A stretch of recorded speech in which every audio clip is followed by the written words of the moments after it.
Welcome to Excess Returns, where we focus on what works over the long term in the markets. Join us as we talk about the strategies and tactics that can help you become a better long-term investor. Justin Carbonneau and Jack Forehand are principals at Validea Capital Management. The opinions expressed in this podcast do not necessarily reflect the opinions of Validea Capital. No information on this podcast should be construed as investment advice. Securities discussed in the podcast may be holdings of clients of Validea Capital. Hey guys, this is Justin. In this episode of Excess Returns, we sit down with Spencer Jakab, Wall Street Journal columnist and author of the new book, The Revolution That Wasn't, GameStop, Reddit, and the Fleecing of Small Investors. Spencer walks us through the whole GameStop saga, from the main players in the story to the factors that contributed to GameStop's meteoric rise. Spencer weaves all the pieces together to explain what happened, who benefited, who lost during this historic time in the market. As always, thank you for listening. Please enjoy this discussion with Spencer Jakab. Spencer, thank you for joining us today. Thanks for having me. There are three writers at the Wall Street Journal whose articles I always try to read when I see them: Jason Zweig, James McIntosh, and yours. So thank you for educating me on the markets all these years. I thought you were going to say Jason Gay for the third and then just leave me hanging there, but thank you very much for including me in the three. I'm very flattered. Thank you very much. I've just celebrated my 10-year anniversary at the Journal, so it's been a happy 10 years. Well, and I don't know if a lot of writers take your path with coming from Wall Street to journalism. So you kind of had an interesting, I think, path that got you to the Wall Street Journal. You know, you didn't necessarily go to school to be a writer or a journalist, but you know, here you are at the Journal, which is pretty cool. Yeah, no, I would say that that the majority of people in the newsroom either went to journalism school or did an undergraduate degree or were the editor of their school paper or whatever. I wrote for my school paper because there was a cute girl I liked who was on the school paper, and I always liked to write and whatever. And then I never thought that I would do it again because it just wasn't a profession that I knew about. But likewise, Wall Street was not a profession that I knew about, and I fell into that by accident. You know, I thought I was going to be a historian or something like that, and I was applying to PhD programs. And this is before the internet, of course, so I don't know if it's an easier or harder mistake to make, but I got an application to more of a professional program at Columbia University, and I wound up getting accepted. And my undergraduate advisor said, "Oh, you should do that." And this was something where a lot of people who had been out in the working world already went back to do, and made friends with a kid who had been an investment banker. And I also had no idea what that was. I mean, I had a vague idea what it was. I think I had maybe just read Liar's Poker, so I think I did know what it was from that. That's the year that it came out. But he told me about it, and I went right ahead and took all the finance coursework I could at Columbia Business School, which you were allowed to do then, over the next 2 years, and worked in finance for a decade, and then became a journalist after that. Yeah, definitely interesting path. Well, I think the journalism certainly, has helped you become the writer you are today. And today we're going to talk about the new book that you have, The Revolution That Wasn't, GameStop, Reddit, and the Fleecing of the Small Investor. I think what we wanted to do with you is use your book as an outline to talk about during that crazy time in the market, the players that were involved, what took place with GameStop, what was happening in the market, who benefited, who lost. And then I think we'll sort of conclude with some practical takeaways for investors to think about. But you start the book with a great line, and you wrote, "I will never forget the day I found that my sons were degenerates." And you use this as a way to introduce this idea of Wall Street bets and why so many young people were attracted to it. Can you just talk about Wall Street bets to start and that subreddit and why your sons were so attracted to that? Sure. I've got three boys, and the oldest is 23. The youngest is 15. So they're just subtract a year for where they were at the time that the story takes place. And so two of them are very into Reddit and were, reading things on this forum. And Wall Street Bets is something that I became aware of, let's say, about a year before the main events take place in the story. Wall Street Bets is one, just for those who don't know, it's one of about 100,000 subreddits on Reddit. Reddit calls itself the front page of the internet, and you can get into groups that talk about all manner of things, and then all those groups have subgroups and sub-splinters. It's not just fishing, there's fly fishing and this fishing and that fishing. And when it comes to investing your own money, there's investing, but then there's also a sort of more bogle-heady group. And then there's Wall Street Bets that was founded in 2012, which was more explicitly, as the name suggests, about making bets, about doing hacks, wild, crazy things. And then if you just are on Reddit, then some things will be very popular and be very upvoted. There's a human algorithm there, and they'll make it to the front page of Reddit. And at the Wall Street Journal, we'd be sitting around. This is, I'm going back to maybe just months before the pandemic, and you'd see some stock go up. And we'd be sitting there at Heard on the Street, and be like, oh, why'd that go up? Do you see any news? Do you see any earnings? Do you see anything? No, they're talking to our Wall Street Bets, and that was like, oh, okay. And then we all knew what it was, and it was just a joke to us. It was, we just thought it was very funny. No offense to anybody on Wall Street Bets, but I mean, the whole idea that a bunch of mostly inexperienced, kind of low information retail investors would all pile into something at the same time. I mean, you can make something go up if you all buy it at the same time, but good luck having at least half of you make money from it, right? I mean, it's easy to pile into something. And a lot of the things that they were piling into were a company that was bankrupt, or a company that sounded like another company that Elon Musk mentioned on a podcast, and then everybody bought the thing that sounded like that. Or a company that somebody would mention, a company that wasn't even publicly traded, and there's a company that's with a really similar name, or that had changed its name to be really similar and like a penny stock, and it, intentionally made itself sound like that. And then these people kind of were fooled and all bought it, and then some poor guys at the end were left holding the bag. So it wasn't something I took super seriously. And the day that I discovered that it was a pretty serious thing and decided that I had to write a book about this was January 25th, 2021. It was a few hours before the first articles began to emerge about this GameStop mania. And my oldest boy came over to me and said, Dad, are you going to write about GameStop?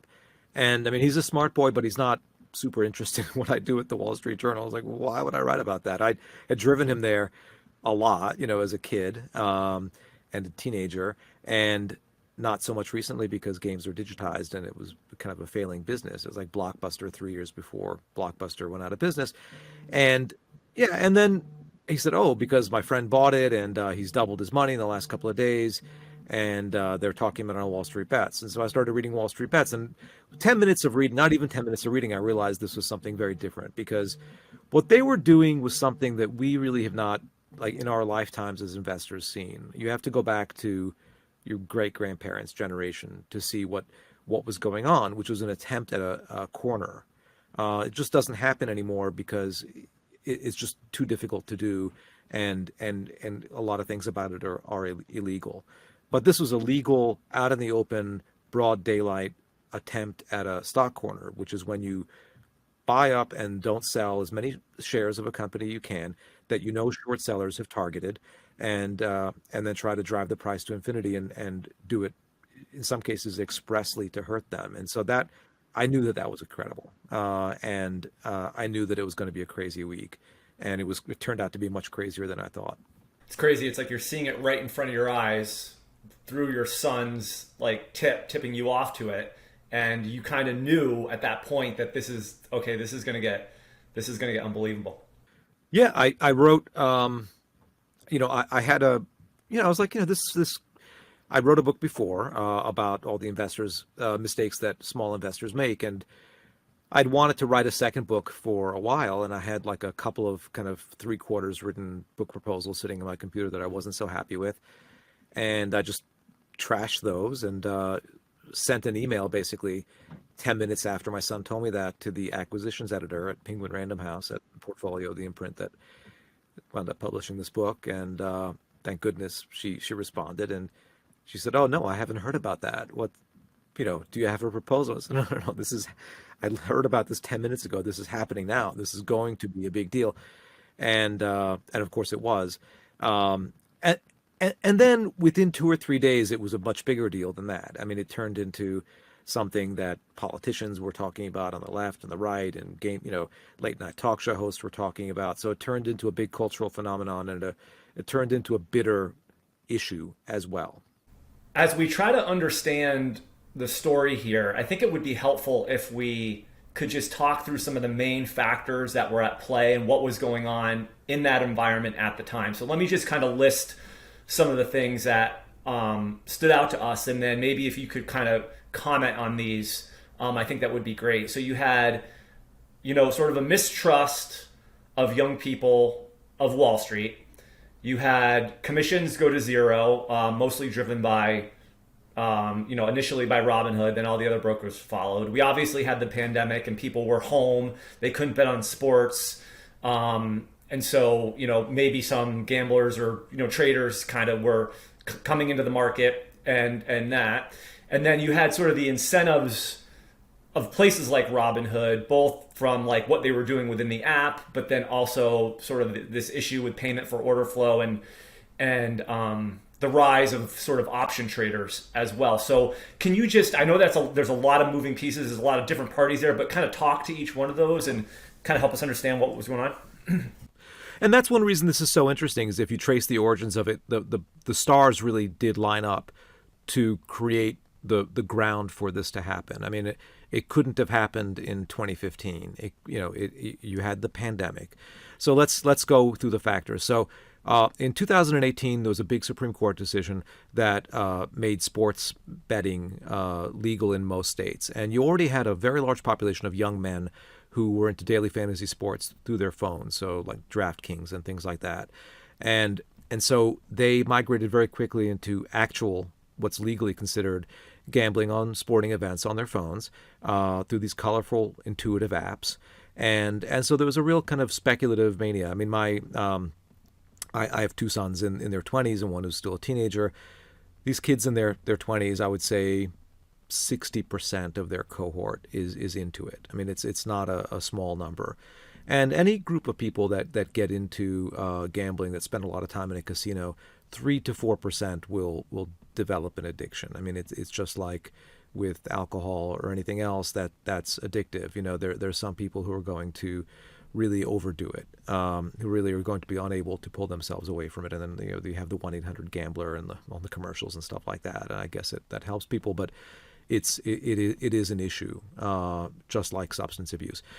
Then you had, of course, the pandemic happen, which sent all these young people home. And Wall Street Bets, the group that was the epicenter of this, there was a survey done of their membership, a kind of not a scientific survey, but basically one of their members did a survey of their membership. And it was overwhelmingly male, overwhelmingly between the ages of, let's say, teens to 35. So 92% in that age group and 96% male. So these are young men, the same people. If you drew a Venn diagram of who was into sports betting and who was began trading stocks, there would be a significant overlap there. But of course, sports went away, and these people were bored, and they spent a lot more time even than usual, looking at their smartphones, and they were looking for a fun social outlet. Then you had basically their savings rate went up. The savings rate, just generally of Americans, went from just a fairly typically low level in the single digits, below 5%, to an extremely high level for a short amount of time, because people literally had nothing to spend money on. You were not going shopping. You were not going to restaurants. You didn't have leisure activities. And for this young generation in particular that tends to spend money as soon as it makes it, they felt very flush, especially with stimulus checks. And then you had a very, very volatile time in the stock market. That's one thing that you didn't mention before, but I think that plays a role in it as well, which is that you had a record rapid descent from an all-time high to a bear market. Never had you had that before. And then you had a record recovery from a bear market by an order of magnitude faster than any recovery ever in the history of U.S. stock markets, where by August you were technically in a new bull market.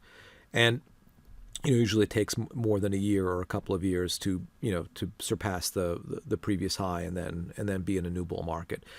And also, you had an unprecedented kind of hit rate in the stock market. So 96% of stocks that you purchased in the starting at the bottom of that bear market in March 2020 would rise over the next year. So you could not go wrong almost. And the stocks specifically that did the best were those that didn't make a profit, were those that people were very skeptical about, where there was a high level of short interest. So all the things that serious guys in suits were on TV saying, no, don't buy that. That's if you're going to buy anything, don't buy that. Those are the ones that did the best. So the already low level of respect that this generation had for kind of, serious guys in suits went even lower. And they didn't like Wall Street. That's one more element, is that this is a generation that was new to investing, did not previously think that finance or investing was cool, and suddenly did, but they didn't think Wall Street was cool. So they didn't hate all rich people, but they had particular disdain for Wall Street because maybe their parents had lost their home or had financial difficulties, or one of their parents or both had lost their jobs during the financial crisis. And that was a formative financial experience for them. And so the idea of doing something to hurt Wall Street was really appealing. And then who are you going to hurt on Wall Street? Short sellers. I invite you right now to go over to Google and type into to Google short sellers are and see what comes up. It's not going to be a nice word. And so there's already a sort of a general disdain in society for people who bet that stocks will fall. And then this group, they conflated betting that stocks will decline with trying to make a company go bankrupt. And when that company happens to be something like GameStop, which is part of young men's childhood and teen years, then it kind of takes on a personal tone. They're trying to make this company fail, which is not the same thing, right? You're not trying to make a company fail. You might be hoping it'll fail, but you're not trying to make it fail by betting against its stock. So everything came together in a perfect storm that laid the groundwork for this crazy period of 10 or 11 days in January 2021. You talked a lot about how the users on Wall Street bets were more of the gambling type. Were there also fundamental investors in there? Were there sophisticated investors? Can you talk a little bit about the type of people that were on there? I do suspect that there were two types of sophisticated investors in there. So first of all, you had traditional value investors who were in GameStop at the beginning of this. So you had Michael Burry, best known for Michael Lewis's The Big Short, and then played by Christian Bale in the movie. And he's a very successful deep value investor. And he was early to this, not as early as the hero of our story, Roaring Kitty, but almost as early. And he took a stake. There were other value investors, people with hedge funds and investment funds. Joel Tillinghast, the value investor, was the largest, through his funds at Fidelity, was the largest shareholder. So it's not like there weren't people who believed that GameStop was poorly valued or wasn't going to go away or had a chance or the market was just wrong about it. And then as the thing was going on, this is a little bit harder to prove. I know a few cases where I point to names and names of funds, but I think there were a lot more. There are people who just saw this as for what it was, which was just a rocket ship to the moon, that basically there was a short squeeze that was going to go on, and they were going to ride it for 50 or 100%. And I think a lot of the profits that were made by people who were smart enough to hop on, but cynical enough to also hop off. And I think that there were a lot of people who, among the individual investors, clearly, who got out. If you look at the stats, this wasn't known until after the events, but if you look at the stats on what individual investors did during this period, a lot got out. As the bubble inflated, a lot jumped ship. There were more sellers than buyers in that group. You mentioned Keith Gill or Roaring Kitty, or a name that I won't mention since my dad listens to this podcast. But can you talk a little bit about him? I mean, he doesn't seem like the perfect fit for Wall Street Bets. I mean, he had, like you said, he had a fundamental case for what he was doing. Can you talk a little bit about him and sort of how he got involved with GameStop? Well, he is a fascinating character, and so I really I trace the story through him, and I go back to when he sort of first discovered the stock, and people go back and read those posts, and those posts are still can be seen there in Wall Street Bets. But what you have to understand is that at the time he was either ignored or ridiculed. He got very little take up on his argument that this is a good stock. He wrote incomplete sentences. He made a very cerebral argument. He would double his money. He went and made this all or nothing bet basically by buying out of the money long dated call options on GameStop, which are instruments that will expire worthless if you're wrong. and will have a huge payoff if you're right. But the most speculative type instrument that you can purchase to bet on an individual stock, maybe short of a stock future, I guess. But as this thing heated up, and as talk of a short squeeze heated up, and other characters came in, like Ryan Cohen, the founder of Chewy.com, showed up on the scene, and others, then people discovered that this guy had been very early to GameStop. And he, I think, and I'm interpreting this here because I did speak with many people on background, but I will tell you that I did not speak with him. He has been interviewed one time only, by the Wall Street Journal, by my colleagues at the Journal, and that's it. But I get the sense that he got spooked because he was a financial advisor. He was a sophisticated guy. He has a CFA.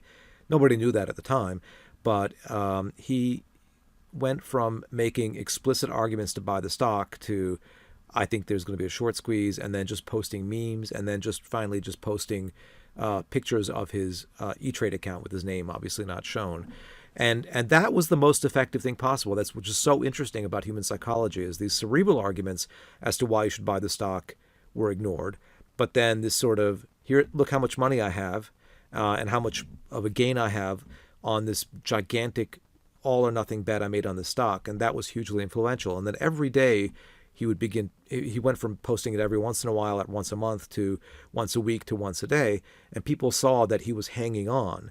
And that was a tremendous inspiration to this group. So you would have millions of people literally checking in every day to see if he had sold or not. And the mantra there for a while was, if he's still in, I'm still in. Can you just talk? I want to talk a little bit about the entry into this with GameStop and why this was the perfect candidate. Can you just talk about like what the short interest was in GameStop coming into this, who sort of the players were on the short side, and why this was a perfect candidate for this whole plan? So 2020 was a very difficult year for short sellers. It was possibly the worst year ever in terms of total losses, according to some estimates. So short sellers have been kind of kicked to the curb already. And the level of net short interest in the stock market was about as low as it has ever been, as long as those records have been kept. About as low as it was at the peak of the tech bubble. So it was not a good time for short sellers. And the most obvious candidates for selling short were the ones that gave them the most pain. I mean, kind of the hydrogen garbage truck startup that clearly was sort of, there was something fishy going on, Nikola, and and whatever. They were getting beaten up on things that were clearly overvalued and clearly speculative. And so this was an area where they felt safe, because think about the stocks. It wasn't just GameStop. It was a collection of stocks that collectively became known as the meme stocks.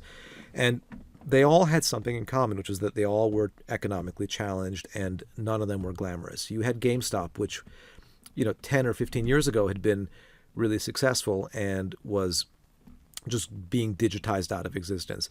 You had AMC Theaters, which even before the pandemic, streaming was sort of putting the squeeze on movie theater chains, and they were heavily indebted.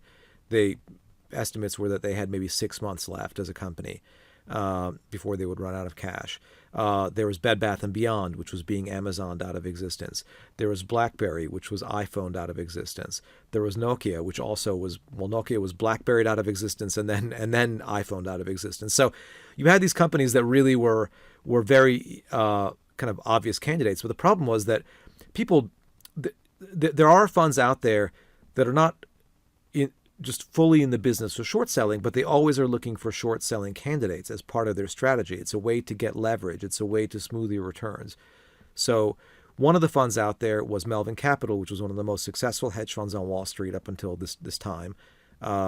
Its manager personally took home $846 million in 2020. He was a real golden boy of Wall Street, Gabe Plotkin. And this was a natural thing for him to bet against GameStop, because if you sell a stock short, then without owning it, you've sold it, you've raised cash, and you can use that cash as basically as free borrowing to purchase some other stocks. So you can sell stock A short, that's in a certain business, and then buy stock B with the proceeds, and then even borrow more money to buy stock B. And then if you're right about stock B going up and stock B goes up more than stock A, or stock A goes down, then you've increased your returns. And if the entire market goes down, then it smooths out your returns because stock A is a quality stock and stock B is a low quality stock. And so you've cushioned the downside. And that's basically the way that a lot of hedge funds on Wall Street work. You never imagine, I mean, you do imagine that maybe somebody will come out and think that GameStop is a good stock and you'll buy it for 50% more than it's trading for. Then you'll have a very bad month, right? If that happens. But then it'll go from $4 to $6. It doesn't go from $4 to $483, which is what happened during this week. That's just something that's beyond comprehension. And so they felt so safe selling it short that the position became really crowded. At one point, 140% of the available shares of the float was sold short in GameStop, which is just very excessive. It's very dangerous. And the analogy that I would make is, it's like, you never want to be in a crowded theater with one little exit in case somebody smells smoke. But here there was a very crowded theater. Someone was sitting in everybody's lap, basically, in this theater. You had more people than it was designed for. And then you had some people who were arsonists who not only dropped a cigarette on the carpet, but then they poured gasoline on the carpet. And then they threw dynamite into the theater. And then they threw nitroglycerin on top of the dynamite into the theater so that everyone would rush for the exits. And that's kind of what happened. It was a very deliberately engineered exercise. Something that, by the way, is illegal to do these days if you're an investment fund. You can't do that anymore. It used to happen during the bad old days before there was an SEC. But there's no rule against doing it out in the open on a message board that these guys just ignore. And so that's kind of what happened. You mentioned alongside how options were the vehicle of choice here. And, this is something I've had to educate myself a lot about recently because option dealers play such a huge role in the market and what they do in response to people buying options. So I'm wondering if you could just talk a little bit about options, why they were chosen here, and sort of the impact that had on the whole story. Sure. So clearly there were some sophisticated people on this board. And Wall Street Bets, at the time that my book begins, had just over 1 million members, which is a lot. But that made it, I mean, a lot of people are members of lots of different subreddits on Reddit. So it was maybe the 70th or 80th most belonged to subreddit, not off the charts. It rose to about 2 million at the beginning of the real main show. And then today it's about 11 million. It quadrupled in a span of a few weeks during this time. And in the run up to this episode, clearly some people were on there who were pretty sophisticated. And they said, hey, you guys, I see you want to put a short squeeze on this. Here's how to do it. Here's how to get the maximum bang for the buck. And what they pointed out was that instead of buying the stock and then holding it, having diamond hands, which means not selling, not having paper hands, but holding on, not selling no matter what, so that there is not stock available to repurchase by the short sellers when the squeeze happens, what they said is like, you should buy short-dated out-of-the-money options. And an option is basically a contract to buy or sell, a call or a put, some instrument at a future date at a certain price. If you buy a call option on a stock that is out of the money, so if you exercise it today, you wouldn't get anything because the price is above where it trades today, but you're just hoping it'll get there. And you buy one that doesn't have much time left to expire, then you only have to pay pennies for it because the odds of you making any money off of it are tiny. And so you're like, it's like insuring against a meteorite hitting your house. You could buy insurance for that maybe, but it's probably not going to happen, right? And so that you're buying insurance into a low probability event. Or the analogy that I use in the book is an earthquake. But this is a different kind of insurance because as the earth begins to rumble, as there's some seismic activity, the insurer can say, uh-oh, okay, there might actually be an earthquake. This guy might be right. Let's buy reinsurance in the market. Let's insure ourselves against this happening. And that's what options dealers do. So they'll sell you this contract, but they're not just going to leave it there because they're taking infinite risk. If let's say a stock is at $10 and you buy an options contract allowing you to buy it next month at $15, it's probably not going to go to $15. But what if it does? What if it starts to rise? What if people start buying it? What if something strange is happening in the market? Then the options dealer is at risk because what if it goes to $100? Then the options dealer is going to be bankrupt because they sold you this thing for 2 cents and they have to, basically give you something worth $85, right? So you can make such a huge multiple of what you paid them that the premium, the insurance premium basically that you paid them is it doesn't come close to covering it. So they don't just sit on their hands, they start to buy the stock. And there's a formula that dictates how much of the stock they have to buy. And it's called delta. So basically for every dollar rise in a stock, how much of the stock do they have to purchase in order to hedge themselves? They don't want to take any risk. They just want to facilitate the transaction and scalp a little bit of premium off of you. So they don't care which way the stock is going. They're going to buy it because they sold the option. And there's a Greek letter that denotes the accelerating rate at which they have to purchase those stocks. That's called alpha. So the delta is how much they have to buy per dollar, and the alpha is how much that delta goes up as you get closer in time and price. And that is called an alpha squeeze, because when a lot of people are short a stock, you can induce something called an alpha squeeze. A gamma squeeze, not a alpha squeeze, a gamma squeeze. I'm getting my Greek letters mixed up. A gamma squeeze. Delta and gamma. And a gamma squeeze, people have tried to do it before. It's not like people don't know about it. As a matter of fact, a very, very deep-pocketed investor enacted a gamma squeeze during the summer of 2020, Masayoshi Son. He owned a bunch of stocks and tech companies, and then he bought options in them simultaneously. Nobody knew who he was. People didn't make the connection until months after he had started to do it. But he succeeded in driving the share prices of these big tech companies up a lot. Now, if he could do it for those big, widely traded tech companies, then how hard would it be for a company like GameStop that's a small company that's not traded a lot? Well, not that hard at all, it turns out. And there was a wave of options buying in GameStop and the other meme stocks in order to drive them to the moon. And it was, in terms of bang for the buck, it was a much more effective technique than purchasing the stock itself. And remember, these are people with not a lot of money. It's lots of people, but all with small accounts. And so, yeah, and then a lot of the people who bought the options actually did quite well for themselves financially, because they paid pennies and they actually sold the options, or the options expired in the money, and they made multiples of their bet. But lots of people just saw their premium go away. And attempts at a gamma squeeze have continued since this, by the way. And so that's the thing that's most surprising to me, is that since I got the contract to write this book and sat down and spent every evening and weekend and vacation writing the book, and I thought I'd be writing about something of kind of an amazing episode of historical interest, it has continued. And people have attempted it again and again. But it's hard to do it a second time, and it's really hard to do it a fifth time. And that's kind of what they've attempted to do. Just to give listeners an idea of how powerful these forces are. I mean, I think GameStop was something in 2020 at the bottom of the bear market. It was something like $2. Is that right? And then just talk about how high it got during this during this January 2021 period.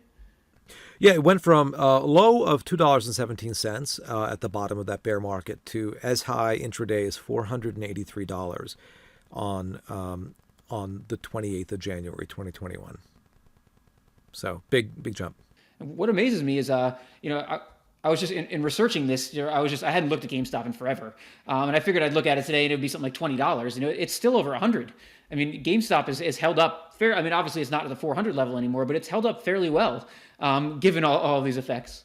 Yeah, and that's kind of an incredible thing to me as well. I mean, I think that, look, psychologically, it takes a while for air to come out of a bubble, because there's this effect called anchoring, where people look at where the price was and they say, this stock got as high as X. I'm buying it at a fourth of X. That seems pretty cheap to me. Not looking back, not scrolling back another year and saying, actually, this is trading at 50 times where it was.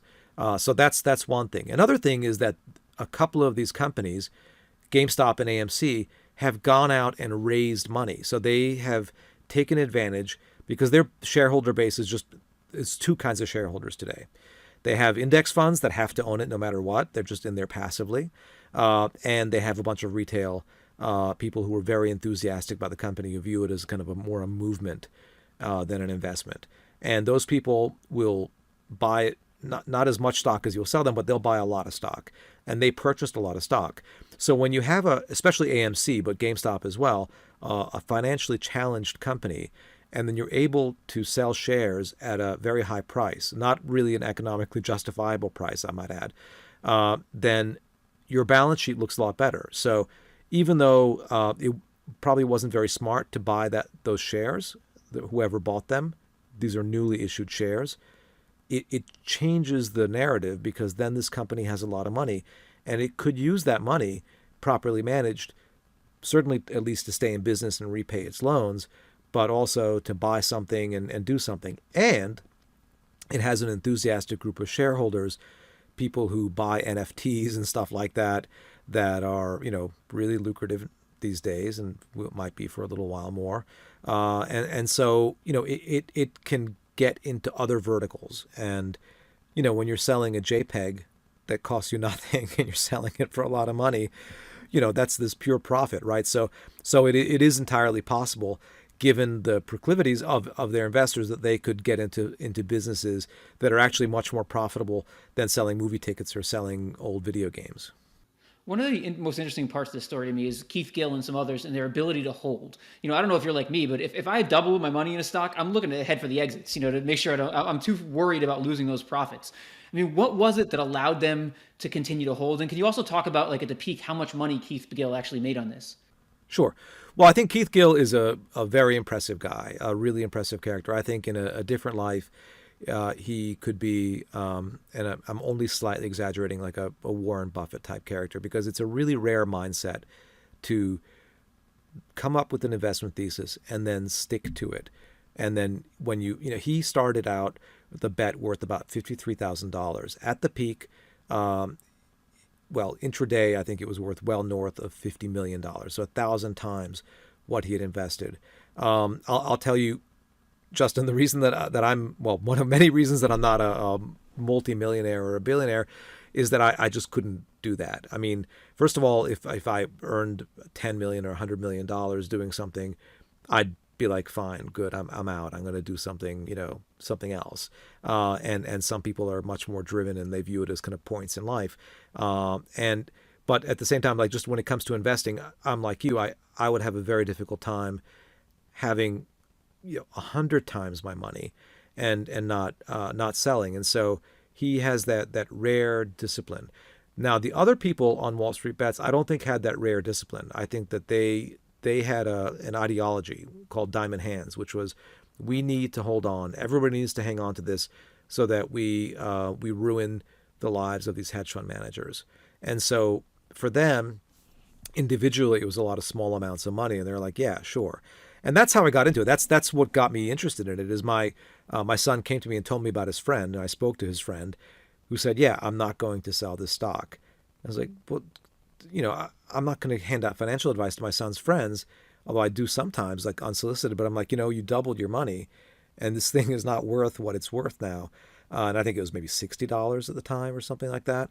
Of course, I gave him the wrong advice, because he should have held on until he made 4 or 5 or 6 times as much. I mean, I was way too early, but his response was, I'm not going to sell, because that's what all these people on this board are doing. That's what made this possible. That's what I saw that made me think this is just going to be such a crazy story that I have to write something about it. And thank goodness my email wasn't sort of deleted immediately at Penguin Random House, but they said, oh, that's interesting. Do you have a book proposal about it? Which I didn't, obviously. I just noticed it 15 minutes earlier.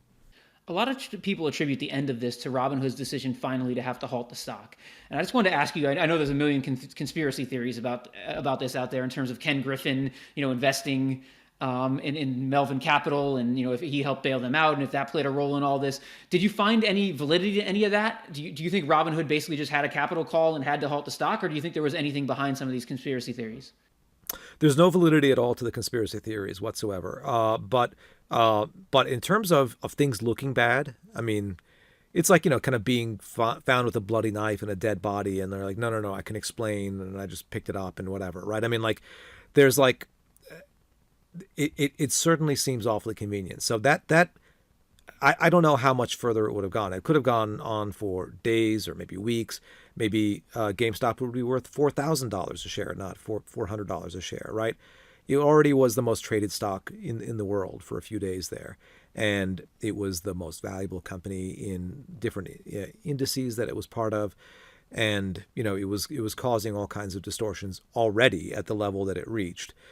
But Robinhood informed, and Robinhood was the main broker for many of these people, informed its customers that they could no longer buy shares of GameStop and a dozen other stocks or options. And that killed it. That took the air out of the bubble. It peaked that day, but possibly on a round of short covering where the shorts were buying back the stock to close out their positions. But that was kind of the end of the main phase. And they were raked over the coals. And think about, I'll tell you what happened. I'm biased obviously, but I think it's a very exciting book. I think even if you know the story, I think it's exciting because there's tension throughout, and there's probably one certifiably boring chapter of the book where I explain why this happened and how it works and payment for order flow and the plumbing of the financial system. And it's very important to explain because it's only fair to explain. So Robinhood was in an impossible position where they got a call in the middle of the night, and brokers have a broker too. So when you buy a stock and money goes out of your account and the stock goes into your account, the stock's not really in your account yet, and the money is out of your account, but it's not to the person who sold it to you yet. It takes a couple of days. And that you don't have to think about that, but brokers have to think about that because brokers have a broker, and they got a call in the middle of the night from their broker, which is a clearinghouse, that said, all your clients are buying this handful of stocks. They're all long. A lot of them are doing it with margin. A lot of them have been extended money by you. They just opened accounts this week, and the money hasn't even hit their accounts yet, and you allowed them to buy. And that creates a dangerous situation whenever this reverses, and you need to put up more security so we're sure that you're good for the money. And can we have $3 billion, please? Now, $3 billion, like we're used to really big numbers these days. That's just a tremendous amount of money for a company like Robinhood to put up in the middle of the night, no less. And so they couldn't. There was no way. They went out later that day and they raised $1 billion.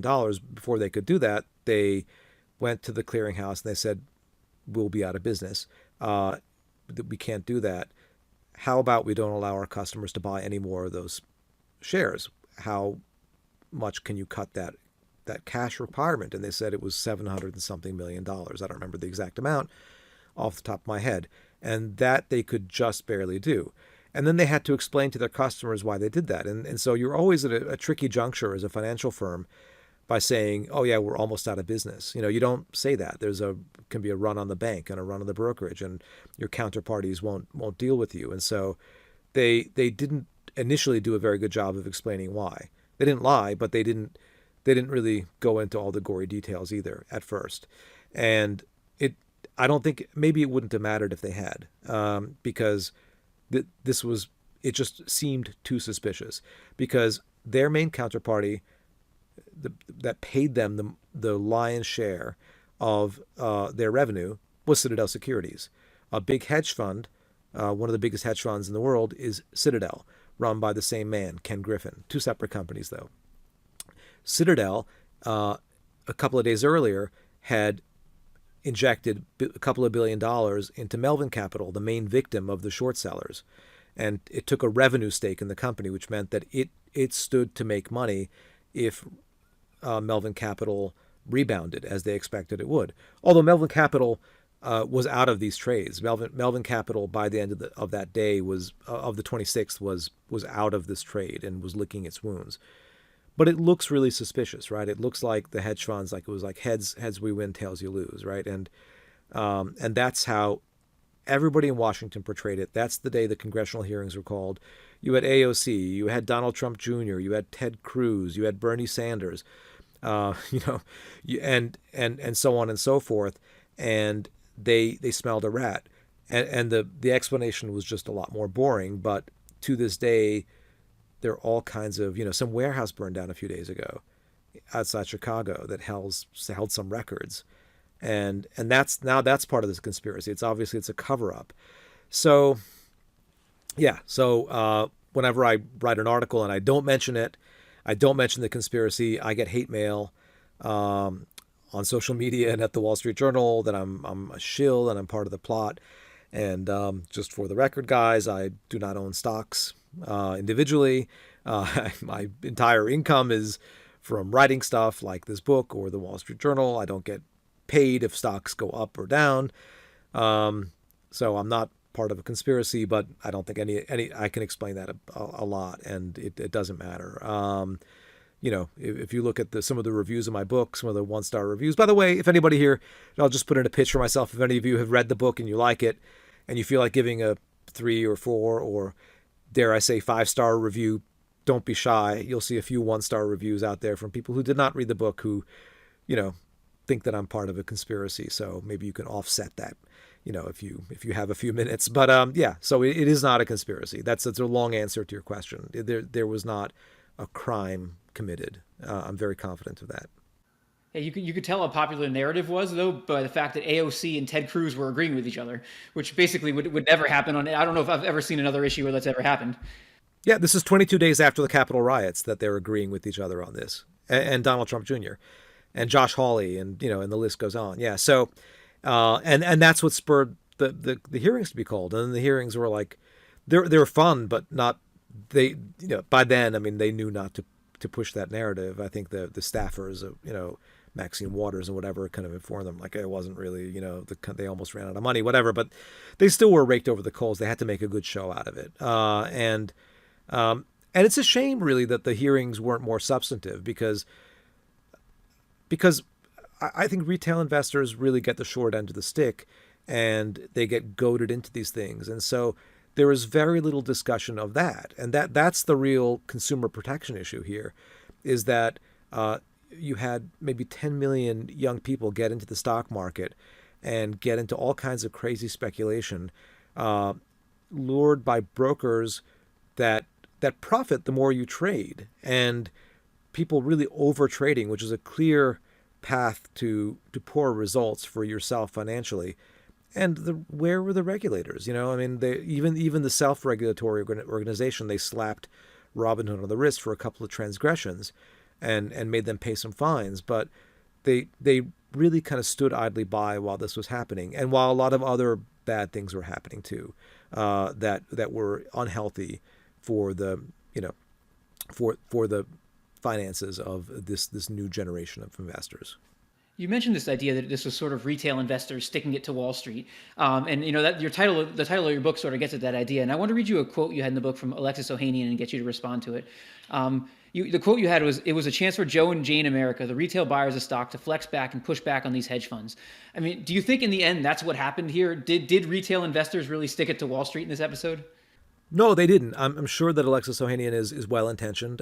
He was given multiple opportunities to explain that quote and speak to me. He is the co-founder of Reddit, although he's no longer with the company. He was chairman until a couple of years ago. But he's not, or on the board rather, sorry, until a couple of years ago, but he's no longer with the company. No, not at all. I think that's a naive and romantic view. He might believe it, but it's not true. He even said, I think Wall Street Bets can go out and form its own hedge fund. They can kind of crowdsource some money and they can outperform these hedge funds, which is just laughable.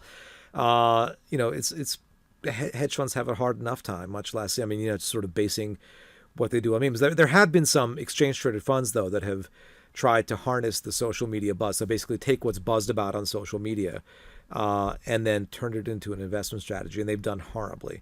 So if that's any indication, then a hedge fund using borrowed money by these guys would just be, would not be a thing that I would recommend investing in. But no, there are a couple of hedge funds that had really, really awful months. Melvin Capital lost its investors almost $7 billion, which was a tremendous, tremendous loss. And there were a few other hedge funds that had very bad months. Andrew Left, who I did speak with for the book, who called out, he's an activist short seller, called out the revolutionaries and just got steamrolled by them. So yeah, he had a bad month. And he was personally terrorized by them, by the way, which is a separate matter. But no, most of Wall Street had a fantastic quarter when this was going on. They had a fantastic 2020. They had a great first quarter of 2021. They like it when new people show up on Wall Street with their money. Technology allowed these small accounts to exist in the first place. You never could have opened a brokerage account with $200, in 1995, because commissions would eat up your account very quickly. But you could do it with $200 or even $100 or even $50 today, and you could be a very lucrative customer for your broker, if your broker is somebody like Robinhood or its many imitators, because they don't charge commission, but they make money the more you trade. And they had customers who traded 11,000 times in a period of 6 months. Think about that. Let's just go back to the really low commissions that existed before commissions went to zero. You'd be spending over $100,000 a year on commissions before you made a cent. I mean, it just would have been, that level of hyperactivity would have been impossible. And maybe some people would have tried it, but they would have lost all their money so quickly that they would leave, but they wouldn't remain customers. So yeah, I mean, I think that this serves these new young investors very poorly. And I think that Wall Street, you can look at anything in the public domain and a lot of things that just leaked out, and people were very happy. And a lot of rich people were in the right place at the right time also. They didn't, they were owning AMC debt or owning AMC stock or owning GameStop stock or whatever, and were not too happy with how things were going. And then all of a sudden they were bailed out by something that they had nothing to do with. I mean, that's one of the things that, we've talked about, and it's a question in terms of you have all these new beginning investors coming online. They're investing, a lot of them with Robinhood. There's one camp out there that would say that these young investors are getting exposure to the market at an early age. That's a good thing. But then on the other hand, like you've pointed out, a lot of these investors were over trading. They were totally taking a speculative sort of, trading type of mindset. So, I mean, where do you land on whether it's, I guess, good or bad for the young investor? Do you have an opinion? Yeah, no, I have an opinion. And my opinion is that different people are different. So I can't make a blanket statement about all of them. I basically see them falling into three camps. First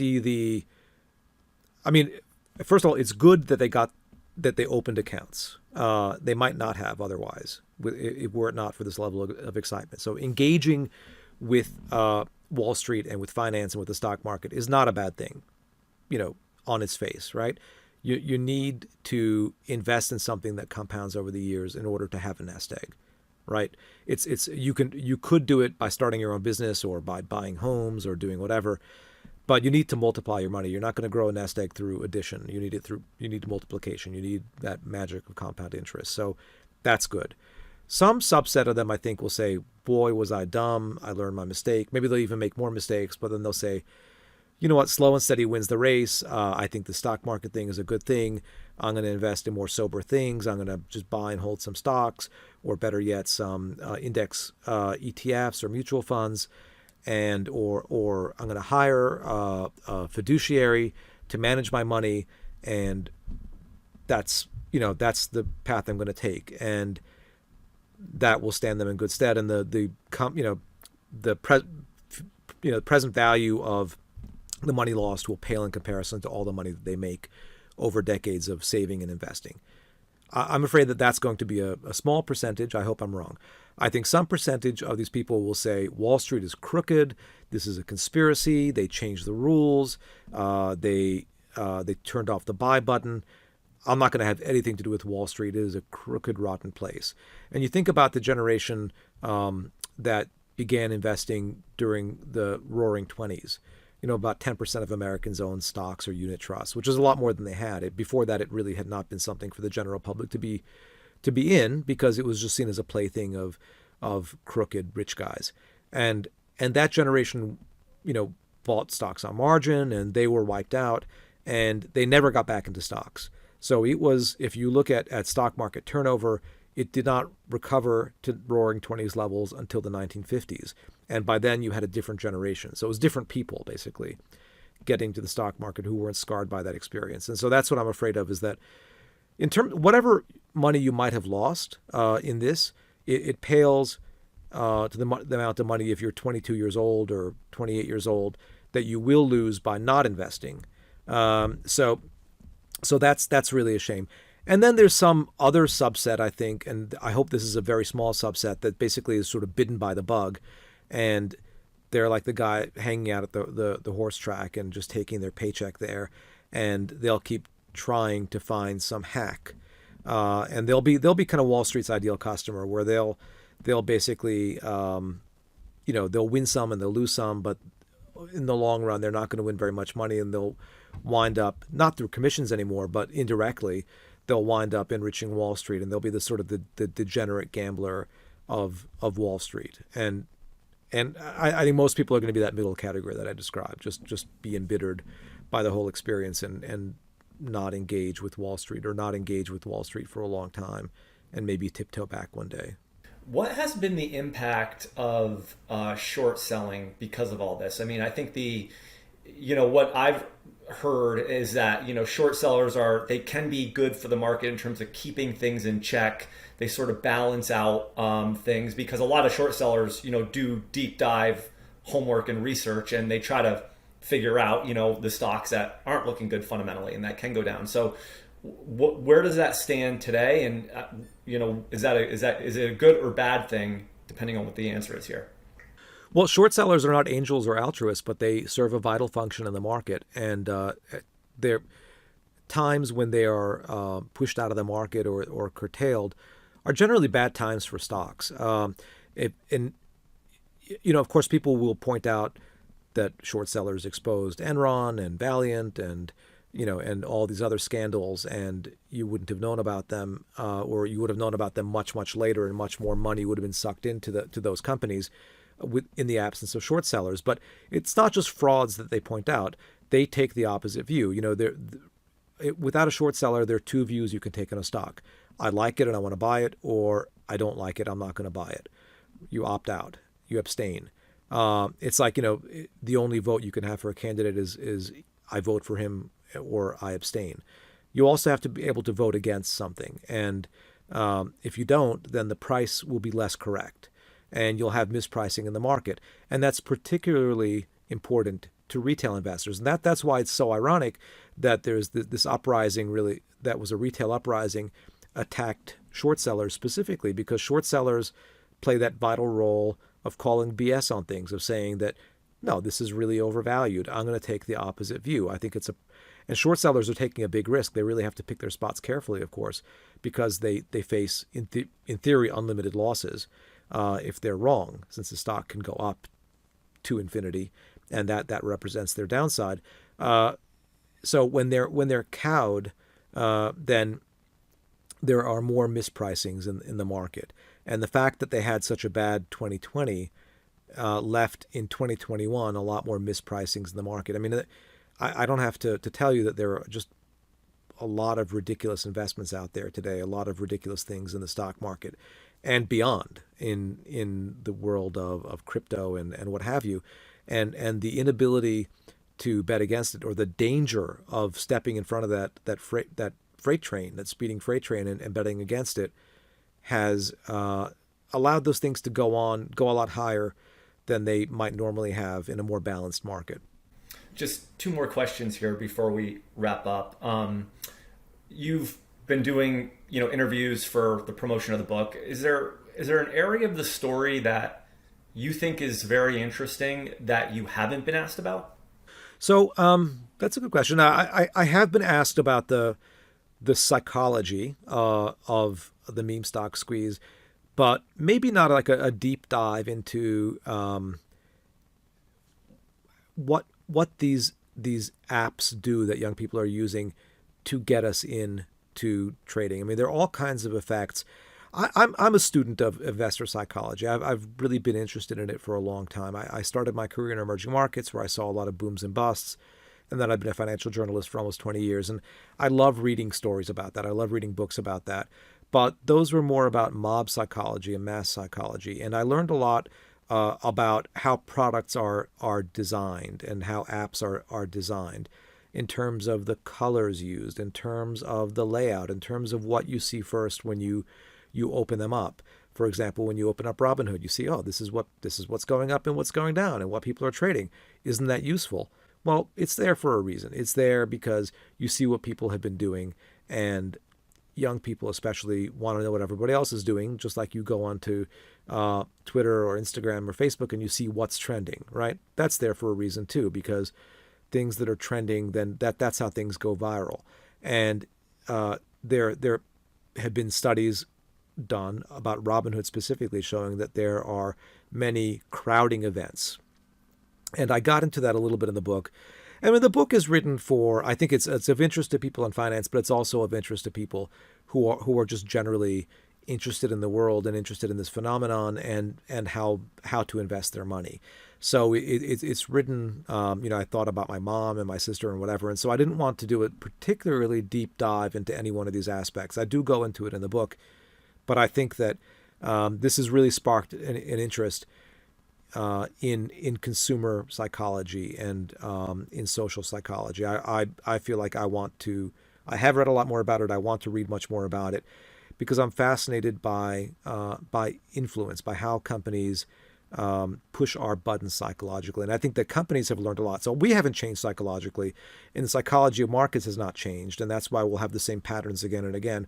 But what has changed is how good these companies are at getting into our heads and getting us to do things and buy things. In the last chapter of the book, you actually listed some things that I think that you think in some of these young investors are actually maybe getting right, or how they're thinking differently about investing in the markets. And I just thought maybe to end, we could kind of hit these real quick. Usually our standard closing question is, if you could impart one piece of wisdom or advice to your average investor, what would that be? But I'd like to substitute that with you quickly talking through each one of these 7 sort of points that you brought up in that last chapter. So the first point is experts are overrated.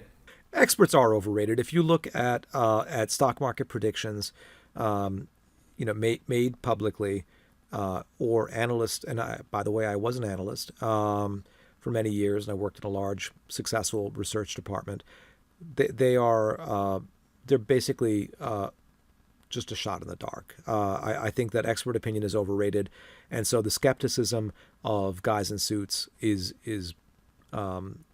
probably correct. I think their cynicism is well-founded. Number 2 is be a hodler. Yeah, be a hodler. Hodler, HODL, which is a typo on a crypto forum some years ago, has become sort of code for hold, buy and hold.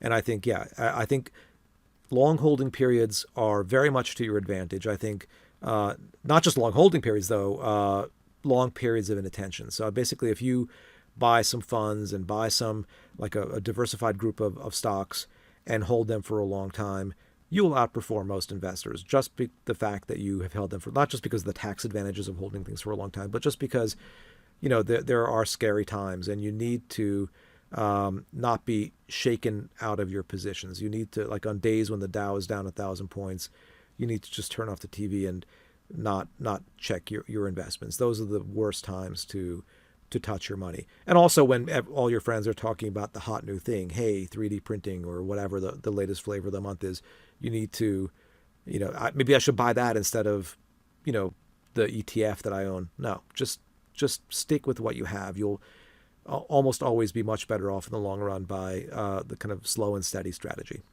The next one isn't from a Game of Thrones episode, but it's welcome our robo overlords. Right. So you can do that, and you can reweight your account and stuff like that. But these days, technology has allowed, first of all, it's allowed investing to be very cheap, but it's allowed algorithms to do it for you very cheaply for 0.25% or even less. Many companies like Wealthfront and Betterment and Vanguard and Fidelity and Schwab Intelligent Portfolios, and the list goes on, will do it for you, where it's not a human holding your hand, but but they will rebalance your portfolio and basically sort of buy low and sell high by default by rebalancing a portfolio to your risk tolerance. The number 4 point was a little bit of friction is good. Yeah. So one thing that these apps are known for is being frictionless. It's too easy. It's too easy to be impulsive. And even at a robo-advisor, I mean, they'll put up messages and say, oh, you'll have to pay this much in tax and whatever. If you do this, are you sure? Are you sure? They'll put a couple of roadblocks there to make you think if the Dow's down 1,000 and you want to sell all your stocks. But maybe having a human on the other end of the phone talk you off a ledge, depends on your psychological makeup, might be better for you. And the last 3 are do it yourself, know the odds, and losing money early hurts too. Yeah. So do it yourself in the sense that you can have a robo-advisor. You can do it yourself if you really want to purchase individual stocks and you purchase. There are some tax and other advantages to purchasing a portfolio of stocks yourself, as long as you don't trade it and churn it frequently.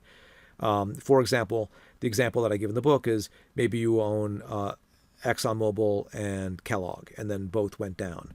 Well, you could sell those for a tax loss, and then you can buy basically identical stocks like Chevron and General Mills that are in the same 2 businesses, and then take a tax loss, and you'll actually be more efficient, more tax efficient than an exchange traded fund. Know the odds. You should know the odds of buying that shiny new stock, buying to that IPO. Most stocks don't do well. A minority of stocks do well. Most stocks actually historically have gone to zero or done very, very poorly. So it is a handful of stocks and a handful of days in the stock market that make most of your returns, and you need to understand that. And so your position needs to be long-term, but also not too concentrated, and you are very poorly served by chasing this shiny new thing. Of course, I'm going to say that, and then somebody's going to say I could have bought whatever at its IPO. But generally speaking, shiny new offerings are very poor. And then the last thing I said, refresh my memory because the book's not in front of me. Oh, losing money early hurts too. Yeah, it does. And we discussed that a bit before, is that basically this sort of, just think about compound interest. I mean, losing $1,000 today is like losing $10,000 when you're retired if you're a young person. So losing money just because of the way compound interest hurts too, but it also hurts because it can induce that bitterness. So the people who say, yeah, these people, they just need to have fun and whatever, I think that, sure, I mean, young people want to have fun, but they're having fun with their savings, with all the money they have saved in many cases.